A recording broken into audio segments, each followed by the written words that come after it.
The night was a black ocean stretched over the ruins of a forgotten battlefield. Cold wind brushed through twisted metal and broken helmets. Among them walked one man, slow and deliberate, his boots leaving prints in the ash. They called him the Midnight Ranger.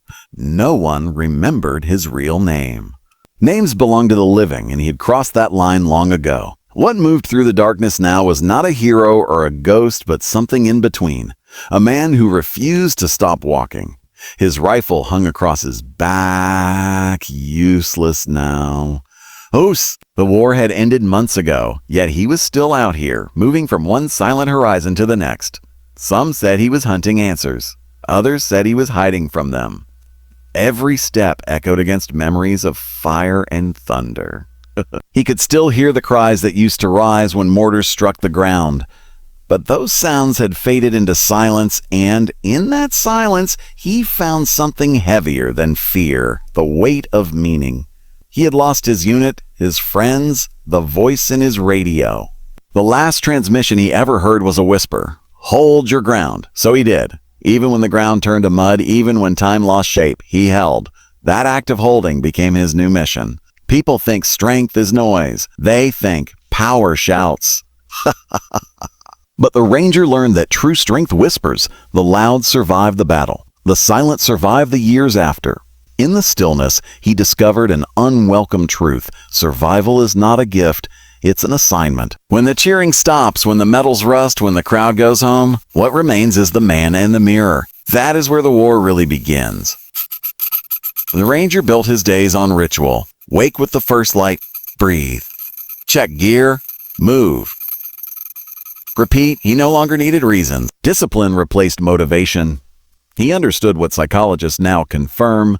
Habit outlasts emotion. Studies show that willpower is a limited resource, but routine can outlive exhaustion. 92% of people abandon their goals within 6 weeks, not because they lack talent, but because they depend on inspiration instead of structure. The Ranger did not wait to feel ready. He moved because not moving felt like dying. One dawn, he reached the ridge overlooking what once was a city. Smoke rose from distant chimneys. Life was returning. He stood watching it, hands resting on his weapon. The horizon was painted in orange, a reminder that light always comes back, even if no one deserves it. He thought about his comrades, how each one had carried a different dream. Some wanted glory, others just wanted to go home. None imagined that the battle after war would be fought inside their own minds. Statistics whispered the same truth. More soldiers are lost to silence than to bullets. The Ranger had read it once. Resilience isn't the absence of pain, it's the mastery of it. He walked down the ridge into the ruins. Every cracked wall told a story. A child's toy half buried in dust. A photo frame without glass. He paused before it. The face inside was blurred, but he could still see the smile. That single image hit harder than any explosion. He remembered the homes destroyed, the families waiting. War is numbers until you touch the debris. He knelt, brushed the dust away, and whispered a promise. Your pain will not be wasted. That was the moment the soldier turned into the Ranger. His mission became larger than victory. It became about understanding endurance itself. Why do some break and others rebuild? Neuroscientists talk about neuroplasticity, the brain's ability to rewire itself after trauma. The Ranger didn't know the term, but he felt it. Each time he forced himself to stand, new connections sparked inside him. Modern studies show that gratitude and purpose can literally reshape the brain's pathways for resilience. He found gratitude in the smallest details, the smell of rain, the weight of his pack, the simple fact that he could still breathe. Night after night, he camped under the open sky. He watched stars fade behind clouds and learned patience from their rhythm. When hunger came, he ate ration crumbs. When exhaustion crept in, he whispered one phrase, keep walking. That phrase became his heartbeat. Somewhere deep inside, he knew every human carries a version of that march. Everyone fights unseen battles, against fear, against regret, against the temptation to quit. The Ranger was just the visible story of an invisible struggle, Once, during a storm, he found shelter in an abandoned outpost. Inside, the walls were covered with old writing, messages from soldiers long gone, words like a faith, a brotherhood, and hope. He traced them with his glove and felt something ignite. Hope was not soft. It was forged from repetition. He built a small fire and sat staring into it. Flames danced, throwing shadows that looked like the ghosts of his past. He spoke aloud, not to anyone, but to keep the silence from swallowing him. You learn who you are when the world stops telling you. That sentence became a truth he carried. Society celebrates achievement, but hides the process. People post success but not struggle. The Ranger lived entirely inside the process, and it stripped him of illusions. Yet out here, there was no audience, no algorithm, no applause. Yet his every breath mattered. The same applies to all who chase purpose. Your consistency when no one watches defines your destiny when everyone does. Morning came with silver fog. He resumed his march eastward toward mountains said to be unscalable. To him, that was the invitation.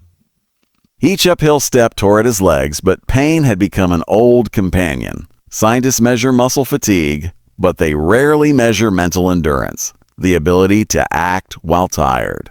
Research on ultramarathoners shows that the brain, not the body, sets the limits. Once the brain believes the end is near, it signals the muscles to give up. The Ranger rewired that response through repetition. When the voice in his head said a stop, he whispered back, one more step. That conversation became his identity. At dusk, he reached a stream reflecting the first stars. He knelt, cupped water in his hands, and saw his reflection ripple. The man staring back was older than his years, eyes lined with both loss and result. He remembered the faces of those who didn't make it, and guilt tried to crawl in. But guilt was a weight he had carried too long. Instead of resisting it, he turned it into fuel. Psychologists call it post-traumatic growth, the phenomenon where pain becomes a catalyst for wisdom. He didn't need the terminology. He lived it with every breath. He made camp again. As he ate, he thought of civilians rebuilding their cities, families finding each other, children laughing somewhere beyond the hills. Life continues not because it is easy, but because it refuses to end. He smiled faintly. That was resilience in its purest form, existence choosing to persist. He whispered to himself, "Oh, if they can rebuild, so can I." The wind answered with a gentle rustle through the grass. Somewhere an owl cried. The Ranger leaned back, letting the stars fill his sight. Every point of light was a reminder that darkness isn't empty. It's full of things waiting to shine. He wondered how many people were out there feeling lost, thinking their silence meant failure. He wished they could see what he saw. That silence is where transformation begins. Scientists who study mindfulness say that focused stillness reduces stress hormones and strengthens emotional control. The Ranger discovered that truth without a lab. Silence was his therapy, his teacher, his forge. A few days later, he crossed into an abandoned valley. Snow began to fall, soft flakes dissolving on his armor. He thought of warmth, of home, but kept moving. Endurance isn't glamorous. It's cold, repetitive, invisible, yet it builds the invisible architecture of character. When he stumbled, he recited numbers instead of prayers. 1, 2, 3. Counting gave shape to persistence. Data shows the average person underestimates how close they are to success by nearly 40% before quitting. The Ranger understood that intuitively. Every time he wanted to stop, he assumed he was only halfway. That mindset carried him farther than strength ever could. The valley narrowed into a pass. Ice walls rose on both sides, reflecting faint blue light. The silence there was absolute, heavy enough to feel. He walked until his breath turned mist, until the sky turned from black to gray. On the far side, the landscape opened into plains touched by dawn. The sight stopped him. For the first time in months, color returned. Pale gold spilling over frozen ground. He felt something shift inside, a small thaw. Progress rarely announces itself. It appears quietly after countless unseen steps. He knelt and pressed his palm to the earth. "Still here," he murmured. That phrase carried more victory than any medal. Survival is success. Consistency is heroism. Studies on long-term achievement show that perseverance predicts success more reliably than IQ or talent. The ranger embodied that data before it was written. His entire existence was proof. As he walked toward the sunrise, he felt no triumph, only peace. He had learned that the goal isn't to escape the night, but to move through it until it becomes morning. That's what every human journey is, a long walk from chaos toward clarity. The ranger's story was only one version of the same lesson, written in a million quiet lives.